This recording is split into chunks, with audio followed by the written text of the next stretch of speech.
Welcome back to the High School Fan Zone on Wednesday night. I'm Randy Rosetta. This is 100.7 The Score. We're going to transition into the Patriot Fan Zone, and for the first time since November, I guess. Yes, sir. My friend Joe Sexton is in here. We're going to talk football because he's the football coach, but we're also going to talk about how busy a man he has been as the athletic director. And I was just talking to him a few weeks ago when I was trying to track him down. I'm trying to think of what it was. You've been to Abilene, maybe to San Antonio, San Angelo. We've been everywhere. You put some miles on that Lubbock Cooper Suburban. Now this week's a little bit easier because everything's here in Lubbock, so right. You get to sleep in your own bed. Yeah, that helps. That helps a lot. But just getting to go see all of our kids compete is something that I enjoy. It's going to San Angelo, watching district track, and then last week area track at Abilene. Our track teams are doing really well, and baseball and softball. It's been fun watching them play, and we had golf today. Yep. So it's fun to get to go see all the kids do what they do. So, and we have a lot of kids doing a lot of different sports, and I really like to see that also. This week, just for example, Liberty Golf. You mentioned golf. Hillcrest. They were out at Shadow Hills. Today. I'm thinking of Trinity. Right. Golfed at Hillcrest. They're in the regional round. Your girls finished up Tuesday. Yes, sir. Your boys are in the hunt. The boys they started today. They golf tomorrow. It's the top two teams that move on to state from there. Top three. Okay. Top three get to go, and it's going to be a dogfight. It's we knew when we jumped up to the 4A level that it was going to be. I'm going to say probably 6 of the top 10 teams in the state are all in this region. Bridgeport, of course, they're the defending state champion. In 4A, because you guys 4A. Are the defending state champion in 3A. Right. So, they played really well today. Andrews, Randall, both of our teams are in the hunt. From 1st to 5th, I think it's 7 or 8 shots. So, which, if you're not familiar with golf, that can change in a heartbeat. Yeah, that can all change on one hole. Yep. A few guys on your team have a bad hole, and a few guys on the other team have a good hole. It can jump in a hurry. So, when you look at golf, it's the amount of shots that can be made up on one hole is pretty good. I mean, you can go from 1st to 4th or 4th to 1st at any time. So I know our guys were not pleased with the way they played today. So I really expect them to come out tomorrow and play well. Getting to know a few of them, that's a good thing because right. that'll light a fire. You could tell when they came off the course today that they weren't real pleased with their scores today. And tomorrow is going to be a typical Lubbock Chamber of Commerce day. We're going to have probably 40-mile-an-hour winds, and so home course advantage. Yeah, I don't think that's going to be too bad for us. Nope. So you follow that with Friday and Saturday the Region 1 4A track meet at Lowry Field, Plains Capital Park. You got a lot of kids there. That's Friday and Saturday. Baseball and softball teams are at home this week. By the way, I went to your new baseball park the other day. It's pretty nice. Beautiful. Yes. Yes. It's it's kind of like a lot of our other stuff. It's probably 3/4 of the way done. I mean, there's a lot of things that are still finishing up on when we're not out there, but. When you go out there and you look at that thing, it is the softball field too is really great. And then once that whole complex is finished, it's going to be pretty special. I think Lamar is leery when I show up because every time I show up, you guys have a weird, strange game. And he told me, "Well, why don't you show up for one of these 10-run games?"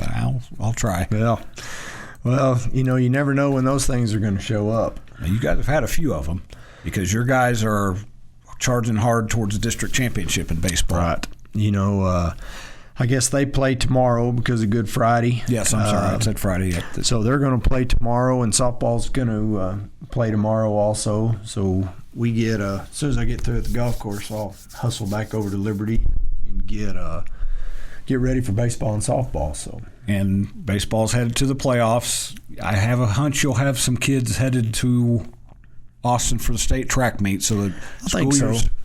We're getting to the end, but You're the football coach. We're going to talk about that. We're going to come up on a break here. I want to talk a little bit about what those guys have been doing, what you're seeing from them this spring, because this is it's going to be interesting that you guys had the off season last year for the first time. Now they're old sage veterans at this off season thing. So right. We're going to talk about a team coming off of I think a deceiving 2-8 season, because you were pretty close to being a lot different than 2-8. Yes, I agree. There was a few things go here and there. It's kind of like every other football team in the country when they talk about their season, but we are really looking forward to next fall. Well, I want to talk about how some of the other sports help fuel that as well. We're coming up on the break. We'll be back on the Patriot Fan Zone after this break on 100.7 The Score. Breaking down Liberty sports. This is the Patriot Fan Zone podcast from 100.7 The Score. Welcome back to the Patriot Fan Zone. We're going to jump in and talk football because Joe's the football coach. I joke with him all the time about the different hats he wears. I went in to interview somebody the other day, and I walked by your old office, and it was like a ghost town in there. Yeah. But there's still stuff in there. Oh, I've got stuff scattered everywhere. Well, I've tried to, slowly make transition from that office out to the field house, and so every time, there for probably the first part, when we actually moved into that tail end of September, every time I went out there, I would carry something, and our band director is right next door to us, and he was like, "Still moving, huh?" I'm like, "Yep, still moving." So we had a little joke about every time I would leave, I would have a handful of stuff. You want to throw some tubas in there or something? Yeah, well, I probably wouldn't be very good with that. Okay. Your football team was 2-8 last year. I don't know which coach it was. You are what your record says. Yep. You were 2-8. You missed the playoffs, but as I said before the break, there were some games that could have gone differently, should have gone differently. A couple of overtime games. Yep. A couple of 1-point games, one-score losses. There's, you hate to speculate, because you just drive yourself crazy on the what if thing, and so I try not to do it. But we were 2-8, and I told the kids at the end of the year that 2-8 is going to be a distant memory here before long, and it's you hate to say it was a smooth 2-8, but gosh, our kids are so good and resilient, and it was relatively smooth. A lot of times when you're not winning, there's problems that come along. But our kids and our parents, they kind of knew that the situation that we were in, and just seeing how our kids have grown from November till now. Looking at our weight room or our linemen, they're getting big. A lot of our skill kids are just getting shoulders and getting arms and really starting to grow, and so I'm really excited about this next fall. There's a lot of really good things that are going to happen. So I try to not get too fired up about it yet, but Coach Tolliver came in this afternoon and yesterday, and we started talking about some defense, and I talked offense with Coach Newton, and both of those guys are fired up and ready to go. I don't know if it was a Freudian slip. I don't know if Freud liked football or not, but you slipped in something there about the weight room. When we talked in between, each year is going to be a little bit different out there because you new school 2 years ago, but you're going into next season with your stadium open, your weight room open. Right. You're not losing any guys. All of the stuff is now going to be in place for you guys to have just a normal football season. Yeah, we haven't really had anything normal. Nope. Up until this point, but same thing with baseball. They're getting in their place, and routines are going to start to come along, and I think we've had a really good routine. Coach Newton has been running our off season while Coach Quentin's been in wrestling, so he's got his routine down, and the kids have been amazing. They work.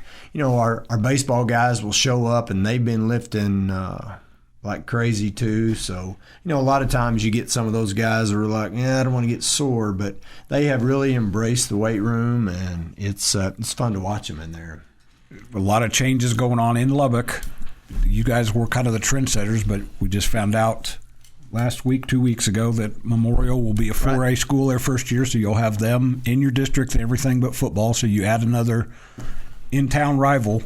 And they're in the same boat that we were in, a few years freshmen ago. and sophomores only for them. It's kind of funny to see them walk into this district meeting, because I remember the first year that we walked into the district meeting and everybody was just glaring at us. Like, you didn't glare, did you? No, I was smiling because I had already talked to Coach Gerlich about, all right, get ready, because these guys are not going to be happy when you walk in the door. And that district is really good. There's some good ADs. There's some good superintendents, and it wasn't too tense, but you could tell that a lot of the schools in that district were, it's the same thing with us.